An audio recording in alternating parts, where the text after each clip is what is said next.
જય શ્રી કૃષ્ણ મિત્રો ગુજ્જુ લેડીઝ ચેનલમાં તમારું સ્વાગત છે। મિત્રો હું આશાબેન પટેલ। આજે આપણે મસ્ત મજાની ખીરની રેસીપી બનાવીશું। તે ખીરનો વિડીયો બનાવીશું। ખીર તો બધાને ભાવતી જ હોય છે મિત્રો। તો ચલો તમે મારી જોડે આપણે ભેગા મળી અને ખીર બનાવીએ। સરસ મજાની ખીર બનાવવા માટે મેં જુઓ મિત્રો શું લીધું છે કે મેં આ એક વાટકી ચોખા લીધા હતા।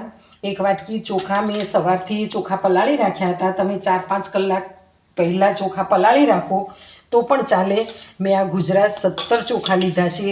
તમે કોઈ પણ ઘરમાં હોય એ ચોખા તમે પલાળી રાખી શકો છો। તો મેં આ ધોઈ અને પલાળી મૂક્યા હતા સવારથી જ।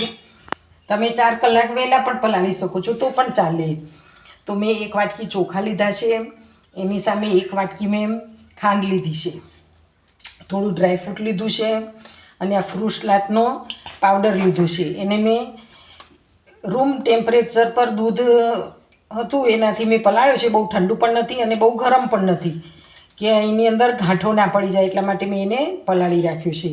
અને આ એલાયચી લીધી છે, પણ હું એલાયચીને સ્કીપ કરીશ। મિત્રો તમે એલાયચી લઈ શકો છો, પણ મારી વહુને એલાયચી ભાવતી નથી એટલે હું એને સ્કીપ કરવાની છું।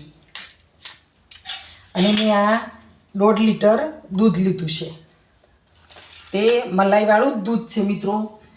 જુઓ હું તમને બતાવું, જુઓ આ મલાઈ આપણે કાઢી નથી, મલાઈવાળું જ દૂધ છે, તો આપણે મલાઈને કાઢવાની નથી। અને મિત્રો હવે આપણે આજે આ હાંડલીમાં ખીર બનાવીશું। તમે કોઈ દિવસ હાંડલીમાં ખીર બનાવેલી ખાધી છે? તો કોઈક દિવસ તમે હાંડલીમાં બનાવશો, બહુ મસ્ત બહુ સરસ ખીર બને છે હાંડલીમાં। તો મેં આ ગેસ ઉપર આપણે હાંડલી મૂકીશું, એની અંદર આપણે દૂધ થોડું ગરમ કરીશું।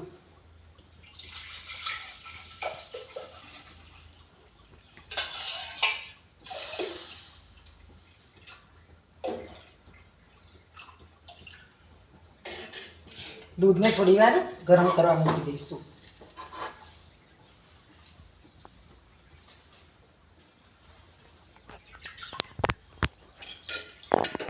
મિત્રો આપણે આ દૂધને થોડી વાર ગરમ થવા મૂકવાનું છે। મિત્રો જો ઇલાયચી નાખીએ તો એનો ટેસ્ટ સુગંધ બધું બહુ જ સરસ આવે છે, પણ જો ઘરમાં ખીર બનતી હોય અને એક જ સભ્ય ના ખાય ખીર તો આપણને પણ મજા ના આવે। એટલા માટે મારી વહુ ખીર ના ખાય તો મને પણ ખાવાનું મન ના થાય, એટલા માટે હું ઇલાયચી નાખવાની નથી, પણ તમે ઇલાયચી નાખી શકો છો।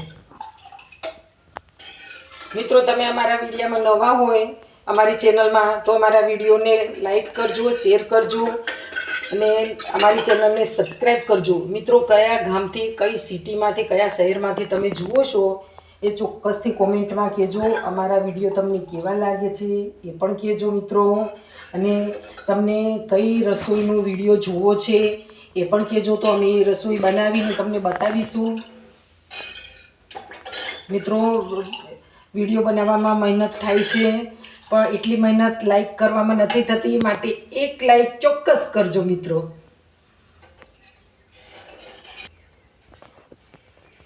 મિત્રો હવે આપણું દૂધ ગરમ થઈ ગયું છે, જુઓ ધુમાડા નીકળે છે।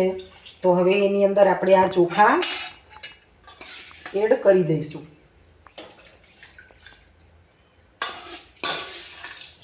આ ચોખાને આપણે એડ કરી દેવાના છે। આપણે પાણી પણ નથી નાખવાનું। ઘણા લોકો પાણીમાં પેલા ચોખા ચડાવી અને પછી ખીર બનાવે છે, પણ તમે એક વખત આવી રીતે ખીર બનાવજો, બહુ જ સરસ ખીર બનશે, એકદમ સરસ। કારણ કે એકલા દૂધની અંદર ખીર બને તો એ ખીર કેટલી સરસ બને। મિત્રો એક વખત જો તમે આવી રીતે ના બનાવી હોય ને તો આવી રીતે ચોક્કસથી એક વખત તમે બનાવજો, અને તમારી ખીર કેવી બને છે એ તમે મને કોમેન્ટમાં ચોક્કસ કહેજો। હવે આપણે આને ધીમે ધીમે હલાવતા રહીશું। આવી રીતે ધીમે ધીમે એને હલાવતા રહેવાનું છે અને થોડી વાર એને છોડી પણ દેવાનું છે, અને થોડી વાર પછી પાછું એને હલાવીશું પણ ખરા। એવી રીતે આપણે એને ભાત ચોખાને ચડાવવાના છે।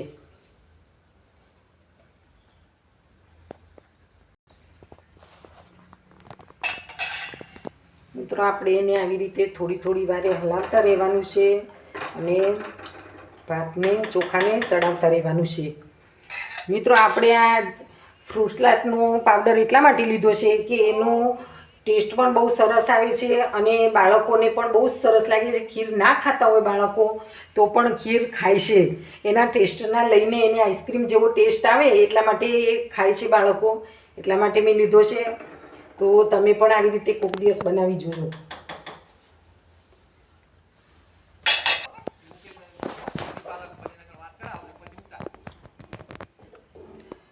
મિત્રો જુઓ, હવે આપણું આ સરસ ભાત ચડવા જ આવ્યા છે. આ ચોખા સરસ, પણ હજુ વાર છે થોડી, તો એને આપણે થોડી થોડી વારે આમ હલાયા જ કરવાનું છે. મિત્રો મોટી મોટી સેલિબ્રિટીને તો બધા જ લાઈક કરે છે, એમના વિડીયો શેર કરે છે. તો મિત્રો અમારા પણ આ રસોઈના વિડીયાને લાઈક કરો. તમે વિડીયો જોતાં જોતાં સાઈડમાં એક ખાલી આમ લાઈકનું નિશાન છે, એની ઉપર ટચ જ કરવાનું છે ખાલી તમારે. તો પ્લીઝ ટચ કરો, વિડીયોને જોતાં જોતાં ખાલી ટચ કરો તમે. એટલું હું તમારી પાસે, મને એટલી ઈચ્છા છે કે તમે મારા વિડીયાને ચોક્કસ લાઈક કરશો.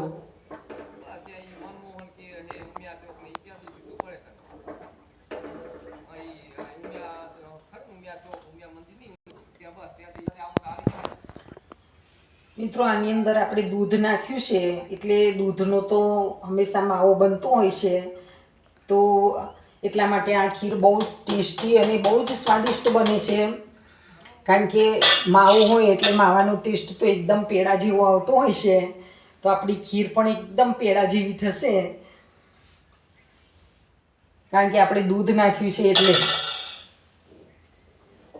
તમે શેમાં ખીર બનાવો છો એ ચોક્કસથી કોમેન્ટ કરજો, કે તમે પાણીમાં ખીર બનાવો છો, ભાત પાણીની અંદર કુકરમાં બાફીને પછી દૂધ નાખીને એવી રીતે ખીર બનાવો છો મિત્રો, કે આવી રીતે ખીર બનાવો છો, એ કોમેન્ટમાં ચોક્કસથી કહેજો.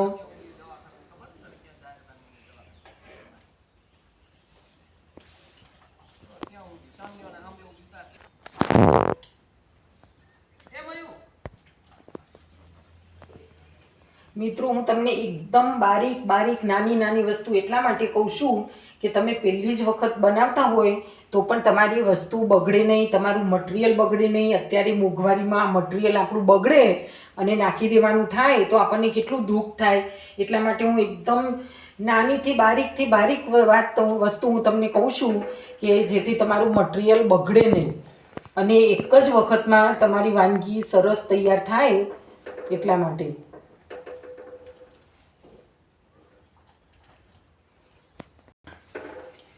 મિત્રો આની અંદર હવે આપણે ખાંડ નાખીશું. હવે આની અંદર હું ખાંડ નાખી દઈશ. ખાંડને આપણે થોડી વાર ઓગળવા દઈશું.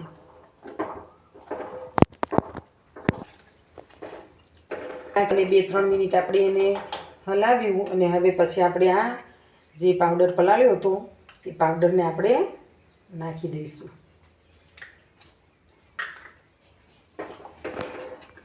તો એનાથી એકદમ સરસ સુગંધ અને ટેસ્ટ સરસ આવશે. મિત્રો લગભગ આપણી ખીર બની જ જવા આવી છે. જો સરસ ખીર બનીને તૈયાર થઈ ગઈ છે. તો આપણે ડ્રાય ફ્રૂટ પણ એની અંદર નાખી દઈશું.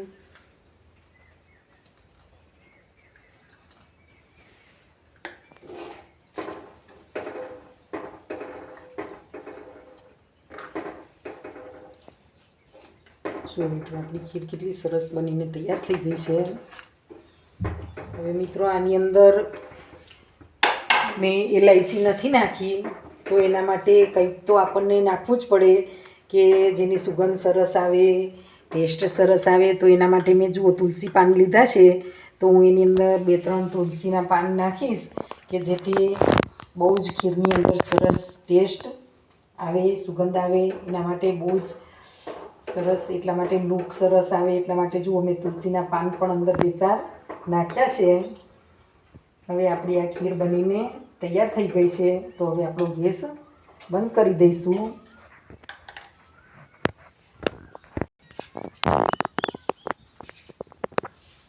મિત્રો હવે આપણે ખીરને સર્વ કરીશું. જુઓ કેટલી સરસ ખીર બનીને તૈયાર થઈ છે. તો આપણે એક બાઉલમાં એને સર્વ કરીશું. એના ઉપર ડ્રાયફ્રૂટ નાખીશું અને ઉપરથી હું તુલસીના પાન પણ મૂકીશ.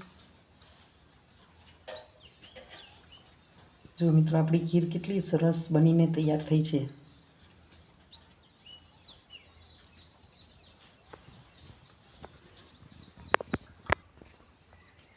મિત્રો, અમારી ખીરની રેસીપી તમને કેવી લાગી? જો તમને ગમી હોય તો અમારી ખીરની રેસીપીને લાઈક કરજો, શેર કરજો અને અમારી ચેનલને સબસ્ક્રાઈબ કરજો. મિત્રો, જય શ્રી કૃષ્ણ.